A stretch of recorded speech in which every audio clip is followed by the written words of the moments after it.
새벽빛 묵상 누가복음 13장 22절에서 35절.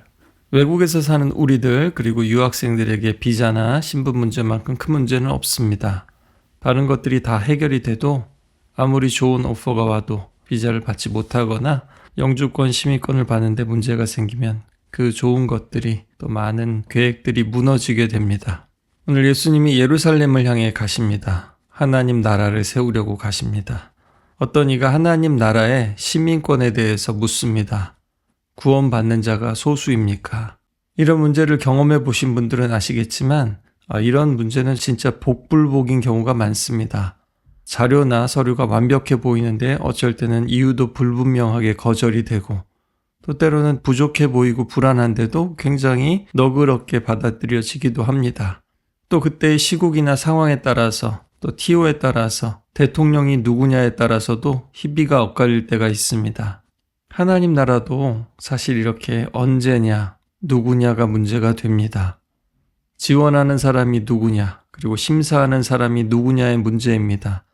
또 지금 타임이 어떤 때인가, 언제가 시작인가, 마감인가, 기한인가가 문제가 됩니다. 누가복음 전체에서는 구원을 위한 때가 바로 오늘이라고 계속해서 강조해 왔습니다. 오늘. 예수님께서 말씀하시고 기적을 행하시는 오늘이 바로 하나님 나라에 들어가고 하나님 나라를 맛보는 시간입니다. 오늘 25절과 27절에서 예수님은 문이 한번 닫히면 다시는 열리지 않을 것이라고 말씀하십니다. 하나님 나라를 열어주시고 맛보게 하시는 예수님을 받아들이지 않으면 그 문은 곧 닫힐 겁니다. 예수님은 하나님 나라에 들어가기 위해 지금 예수님 품 안으로 들어오라고 말씀하십니다. 왜냐하면 예수님은 그들을 품기 위해 십자가로 향하시기 때문입니다. 하나님 나라로 들어가는 문은 좁은 문입니다. 얼마나 좁은지 수많은 무리들이 몰려들었지만 늘 제자들이 예수님 옆에 바짝 붙어 있었지만 십자가에 달린 예수님 옆에는 다 떨어져 나가고 없었기 때문입니다. 오늘 예수님 말씀을 통해서 보면 십자가는 단순히 구원의 문이고 천국문을 여는 게 아닙니다. 오히려 닫는 겁니다. 사람들의 죄와 함께 죽음의 문이 열린 겁니다. 예수님은 사람들의 죄와 함께 하나님 나라 문 밖에서 돌아가신 겁니다. 십자가는 말합니다. 이 세상에 정의란 없다. 이 세상에는 사랑이란 없다. 이 세상에는 믿음도 소망도 사랑도 없다. 다 끝났다. 이 세상에는 단 하나의 희망도 남아있지 않다. 그것이 바로 죄의 삭시고 결과다. 너희들 인간이 자유를 가지고 한 일이다. 이것이 바로 우리를 구원하려고 오신 하나님의 아들을 듣기 싫은 소리 한다고, 바른 소리 한다고, 간섭하지 말라고 하면서 My way, 내 방식대로 내 길을 걷겠다고, 그것이 나의 구원이라고 생각한 사람들의 끝입니다. 그러나 3일 후에 진짜 천국문이 열립니다. 부활과 함께 사람들의 죄의 끝에서 하나님의 용서가 시작되었습니다. 인간의 끝, 그 최후가 하나님의 새로운 시작이 되었습니다. 인간의 헛된 자유, 그들의 선택과 죄의 삭슨, 절망과 죽음인데 하나님의 죽음에 생명이, 부활이 다시 시작되었습니다. 십자가 없이는 부활도 없습니다. 부활이 없이는 십자가도 의미가 없습니다.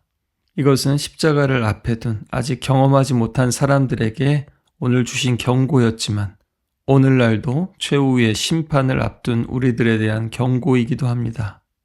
밀란 쿤데라는 가벼움이 무거움보다 더 견디기 힘들 때가 있다라고 썼죠. 오늘이야말로 견디기 힘든 가벼움의 시대입니다. 세상 사람들이 몰려가는 곳으로 가는 것이 아니라 교회 다니고 믿는 사람들 가운데서도 다 그러고 산다고 안심하지 말고 좁은 문으로 들어가야 합니다. 불가능해 보이는 십자가의 길.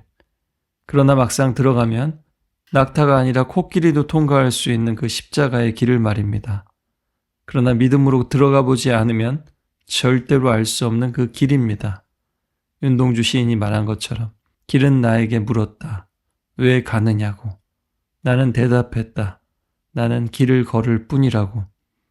그 길을 가야만 알 수 있는 길입니다. 31절 이하에는 어떤 바리새인이 갈릴리와 베레아의 분봉왕 헤롯 안티파스가 예수님을 죽이려 한다고 알려줍니다. 예수님은 생명을 주시고 자유를 주시는 왕이시지만 분봉왕 헤롯은 생명을 주기보다 파괴하려고 합니다. 예수님은 헤롯을 저 여우라고 부릅니다.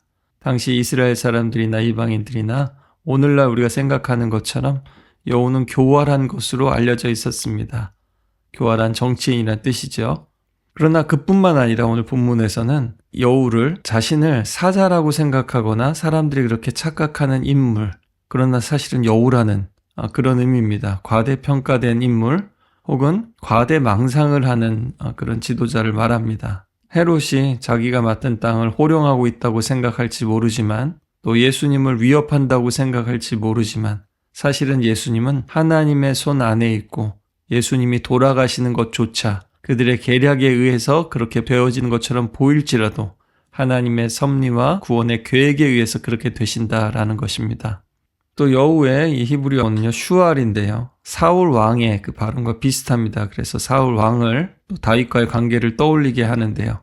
사울 왕이 아무리 다윗을 죽이려고 했지만 결국 다윗이 왕이 된 것처럼 아무리 헤롯이 예수님을 죽이려고 하고 심지어 죽이기까지 했지만 결국에는 예수님이 진짜 구원의 왕으로 부활하실 것이라 말씀하십니다. 그래서 예수님은 헤롯의 위협 앞에서 도망치거나 숨지 않으십니다.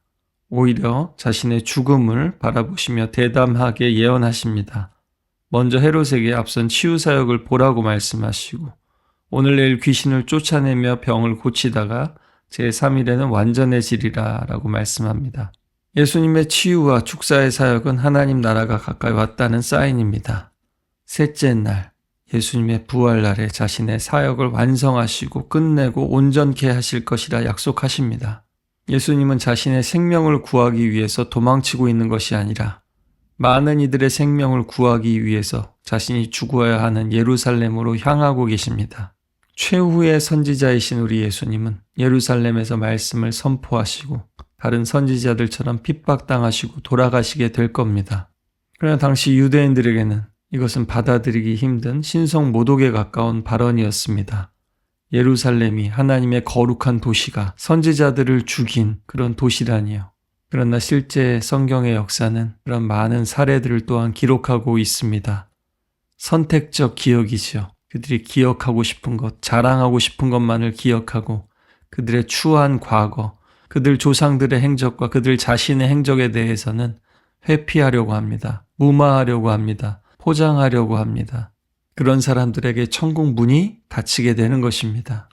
예루살렘아, 예루살렘아 이렇게 2번 부르는 것은 사랑하는 예루살렘아라고 부르는 뜻이라고 했습니다. 이런 악한 도시와 사람들을 향해서 하나님은 여전히 애절하게 부르십니다. 구원을 위해 바른 말하고 쓴소리하고 회개하라고 외치던 선지자들을 죽이고 내게 파송된 자들을 돌로 치는 자라고 말씀하십니다. 다시 한번 회개하라는 부름입니다. 이런 악한 사람들도 하나님은 암탉이 새끼를 품듯이 계속해서 품고 자녀들을 거기로 모으려고 시도하셨습니다. 그러나 그들이 원하지 않았습니다. 몇 번이냐라고 물으시는 것은 셀 수 없을 정도로 그렇게 하셨다는 것입니다. 부지런히 끊임없이 하나님의 사람들을 하나님의 말씀을 보내셨습니다. 그러나 그들은 끝까지 거부할 것이고 그럴 때 그들의 집은 황폐하여 버림받을 것입니다.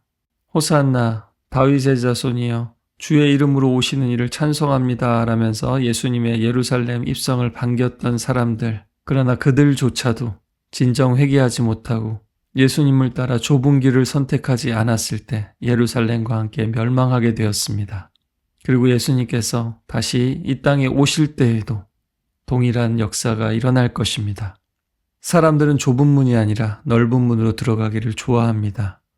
군중심리 때문이든 밴드웨건이든 사람들은 명백히 틀린 선택도 다수가 그렇게 하면 따라서 하는 경향이 있습니다. 그래서 1986년에 챌린저호가 엔지니어들이 문제를 알고 있었지만 다수의 결정에 반하지 않고 침묵해서 대형 참사를 일으켰습니다.